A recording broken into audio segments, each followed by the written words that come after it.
साथ ही आज ये जो बर्थडे प्रोग्राम चला है, क्या इसके मेन उद्देश्य क्या है? ये actually one day CME program था जो प्रिवेंटिव कार्डियोलॉजी पे था। जैसा आपको पता होगा, जो हमारा संस्थान है इसका एक मैंडेट है, क्योंकि सीसीआरएस के जितने इंस्टीट्यूट्स हैं उनका एक पर्टिकुलर मैंडेट है। तो हमारे इंस्टीट्यूट का जो मैंडेट है वो प्रिवेंटिव मतलब कार्डियोलॉजी पर है। वो हृदय रोग संस्थान के रूप में इसको जाना जाता है। तो हृदय रोग पर यहाँ बहुत सारा वर्क होता है, और इसमें जो सीएमई रखी गई है खासतौर से प्रिवेंटिव कार्डियोलॉजी पे रखी गई। आप सभी जानते हैं कि कितने हृदय रोग आजकल छोटी छोटी आयु में भी कार्डियक अरेस्ट हो रहे हैं, कितने मतलब अटैक्स हो रहे हैं, और कोलेस्ट्रॉल अगर हम देखें बढ़ता जा रहा है। कारण इसका ये है कि हमारी दिनचर्या और ये सब तब्दील होता जा रहा है। जितना इंडस्ट्रियलाइजेशन हो रहा है, जितनी फास्ट लाइफ हो रही है, उतना स्ट्रेस, हमारी डाइट ऑल्टर्स हो रही हैं, हम दिनचर्या ऋतुचर्या किसी चीज़ को फॉलो नहीं करते हैं, जो कि आयुर्वेद का तो स्ट्रेंथ ही प्रिवेंशन में है। तो हमने इस सीएमई को इसीलिए रखा गया, सारे फिजिशियंस इसमें इन्वॉल्व थे जो स्पेशली इससे रिलेटेड पेशेंट्स को बहुत ज़्यादा देखते हैं। तो फिर से उस चीज़ को एक तरह से रिवाइव किया गया कि हम प्रिवेंशन करके किस किस माइलस्टोन पर हम रोक कर उनको उस भयानक व्याधि की तरफ, जो हृदय रोग आजकल दिनों दिन बढ़ता जा रहा है, उसकी तरफ बढ़ने से किस प्रकार रोक सकते हैं, किस तरह से उनको अपनी डाइट ऑल्टर करना चाहिए। और ख़ासतौर से जो आज की आपने सीएमई में लेक्चर्स में भी देखा होगा कि सिडेंट्री लाइफस्टाइल जो है वो सबसे ज़्यादा इसका मुख्य कारण होता जा रहा है, कि हमारी जो दिनचर्या है, इतना हम फिजिकल वर्क को बिल्कुल ध्यान नहीं देते हैं। अगर हम बैठे हैं तो 8-8 घंटे हम ऑफिसेज में बैठे हैं या कोई भी हम काम इस तरह का कर रहे हैं, तो हमारा फिजिकल इन्वॉल्वमेंट बहुत कम होता जा रहा है। जो सेडेंटरी लाइफस्टाइल है, आपने डाटाज भी अभी देखे प्रेजेंटेशन में कि वो कितनी चीज़ों को, डायबिटीज़ को, कार्डियोवास्कुलर डिसऑर्डर्स को, और खासतौर से मोर्टेलिटी को भी वो बहुत ज़्यादा बढ़ते जा रहा है। 2010 से बाद के डाटे को आप जब भी चेक करेंगे तो आपको दिखाई देगा। तो इस पॉइंट ऑफ व्यू से इसको रखा गया, और किस किस मुकाम पर हमें कौन कौन से जो प्रो मार्कर्स हैं,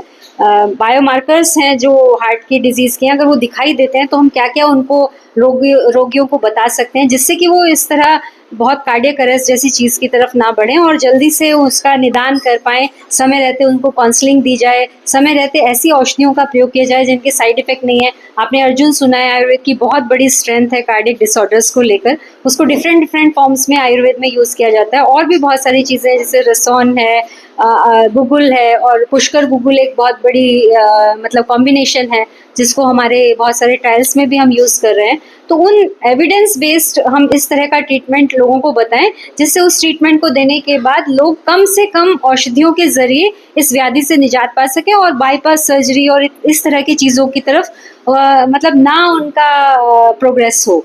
इस तरह का हमारा ऑब्जेक्टिव था, इसके लिए हमने ये सीएमई आज यहाँ पर रखी थी।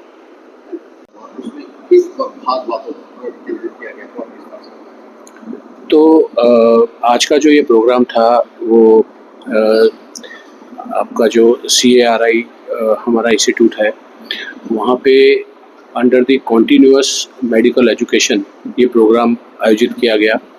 डॉक्टर हेमंता पानीग्राही और उनके साथ में जो सीनियर डॉक्टर्स हैं, उन्होंने इनिशिएटिव लिया कि किस तरह से अपने जो चिकित्सक हैं, जिसमें सीनियर भी हैं और स्टूडेंट्स भी हैं, उनको कॉन्टीन्यूअसली जो नए डेवलपमेंट हो रहे हैं, या जो आज का जो प्रोग्राम था वो विशेष तौर पे प्रिवेंटिव कार्डियोलॉजी पे था, तो उस क्षेत्र में क्या नए डेवलपमेंट हो रहे हैं और किस प्रकार से आप अपने मरीजों को बेहतर चिकित्सा का लाभ दे सकते हैं, उसके ऊपर आज का ये कार्यक्रम था। और हम लोग बीइंग साइंटिफिक पार्टनर्स, हम लोगों ने इस प्रोग्राम को सपोर्ट किया। अगर देखा जाए तो आज हम लोग आयुर्वेद की तरफ तो है, मगर फिर भी उसमें विश्वास नहीं कर पा रहे हैं। उसको लगता है कि आयुर्वेद धीमी गति से कार्य करता है। तो क्या लगता है कि लोगों को कितनी जागरूकता है?